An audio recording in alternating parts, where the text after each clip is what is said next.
Now, somebody's playing around the same time over on the main stage, that is Lykke Lee.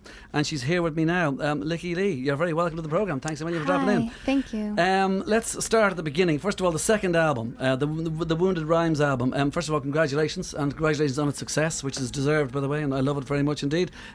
Tell me about the making of it, first of all, in terms of, who you got as the producer. You got one of the Bjorn people, didn't you? You got Bjorn himself, was that who it was? Bjorn himself. And did you specifically want him because you knew of work he had done in the past? He did my first album, and also so he's the guy that I've been working with ever since I was young, and so it was just a natural continuement to what we started. And what about the Youth Novels album then, the first one? I mean, just in terms of the difference from the first to the second, would you say the second is a bit, and I think it might be a bit darker? I mean, I think it's just, thank God it's changing always, because life is changing. And I think I've always been a rather dark person. I just think that on the first album I was very young and had a lot of baby fat and didn't really, I didn't know how exactly to sing. So I think it came across lighter than it was supposed to have been. And when you were growing up, the music you'd listen to, I know that your dad played guitar and you supposedly have said a few times that you listened to Michael Jackson. Was it just the normal stuff that was on the radio as a little kid first? Yeah, at first when I was about 5, 6, 7, that was Michael Jackson. But then I listened to, Velvet Underground, Nina Simone, Dr. John, D'Angelo, that kind of things. But if you mention those people in terms of, say, an influence, I get the impression from some things you've said before that if your real influences were to be written out, they'd be authors. They'd be people who write literature. Yeah, that's because I'm obsessed with lyrics. I think lyrically, that's what I look for. But musically, I think it's very hard to define what inspired you, because there's so much that you listen to, so you don't know what's has gotten under your skin. I think the only thing that I strive for is to make something honest. I honestly don't know who has had the most influence on me. I think it's just my life. And when you make the album with Bjorn and you know what he's going to do you have much input? And you're going to say you have loads in terms of the actual sound, the production. Like, for instance, I'd see certain stuff on the album as being almost having a Phil Spector-y, almost a Motown-y kind of feel to it. Yeah, I mean, we don't work like that. It's not like he makes something. We're together all the time. So I think I have a lot of, I listened to a lot of girl group music in Motown, and then I was listening to Alan Lomax at the time. So I brought in all those early field recordings, and I told him this is how I wanted to sound. So I mean, I'm very much involved in the whole sound process and everything. So it's more about me and him. He kind of does what I can, but we do everything together. And the videos as well, very much your hand in there. Yeah, it is, and especially, I have a very personal relationship to the directors. Right. So yeah, it's a very personal affair. That's twice you've used the word personal in that sentence, so I'm going to ask you now, make it 3 times, and it's this: if you have personal lyrics in your song, they really do seem to be very, I feel like I would know Lykke Lee from listening to the 2 albums. The point being that do you find it easier to get across who you might be in song than you might say in a one-to-one situation? Yeah, I do actually. I find real life situations to be rather complicated, actually.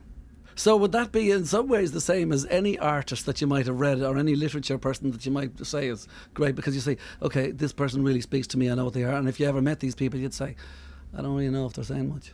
I think in every great art it's a revealing process. You have to reveal something about yourself that could be dark and that you wouldn't say to everybody. So I like that part of writing, write what you know and write what you must. So I do believe that I've gotten to know people through their music and their films or books.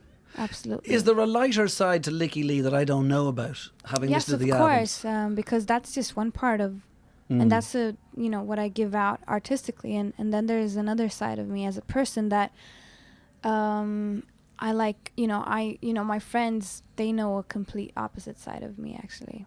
And might I get that in album number 5, 6 and 7 maybe? No, I don't believe. I knew you were going to say that.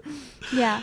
Okay, there are sounds that you get on the album. I get the impression that, if something is wrong or if you're not necessarily sure about something, there's no harm in bringing out the Hammond organ again. You're a bit of a fan of the Hammond, are you? Yeah, I couldn't help myself. I just thought everything just sounded, we were playing around in the studio and then we tried, let's do guitar on this one, and then I'm like, no, let's try the organ, and then it just sounded fantastic. So I feel, you can't go wrong. You know, when I mentioned like writers and stuff, and everybody from Didion and Wolf and Simone as a singer, would you read biographies of these people? Yeah, Would you definitely. So in other words, to learn more about someone like Nina Simone, who you like, you would read a biography of her?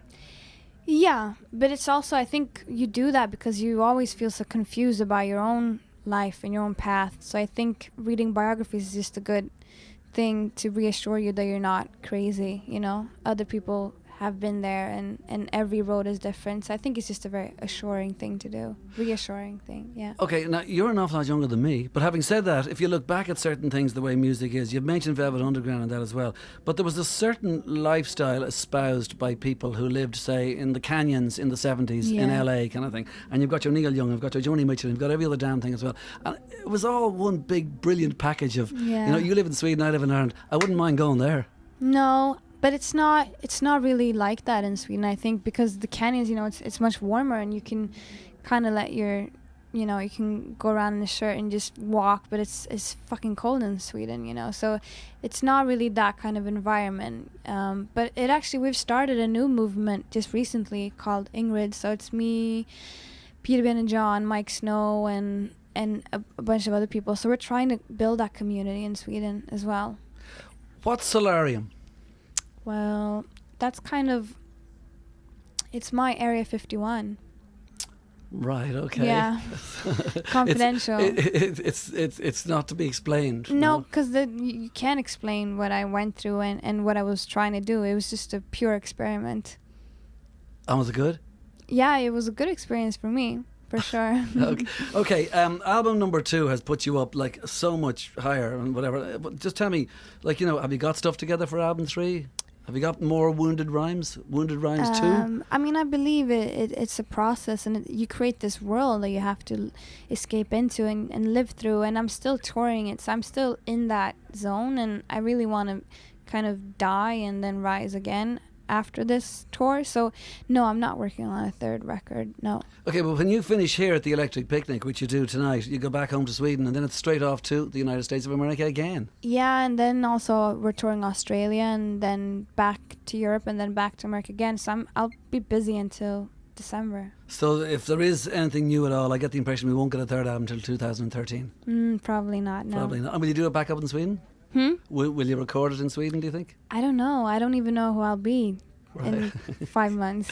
That makes the same story for all of us. Yeah. Okay, well listen, thank you very much indeed for talking to us. This is Lykke Lee. You're on stage, just to get it again, between Arcade Fire and James Blake. That's at 8:15 on the main stage. And that's later. By the way, on stage with you, what's the lineup in terms of musicians? Oh, I got great musicians, handsome, flexible, all those things. It's a dark, twisted fantasy. And do you have a Hammond organ? Yeah, we do, of course. Good, of course. And okay. 2 drummers, of course. And 2 drummers. Okay. Well, yeah. I'm going to play music from you in a minute or two, but I'm not going to play it right now, which is from the Wounded Rhymes album. But Lykke Lee, thanks a million for dropping in. Thank you. It's a real pleasure to talk to you. Thank you. And I'm going to play this track here, first of all, which is something entirely different. It's from a band from LA direction called Girls.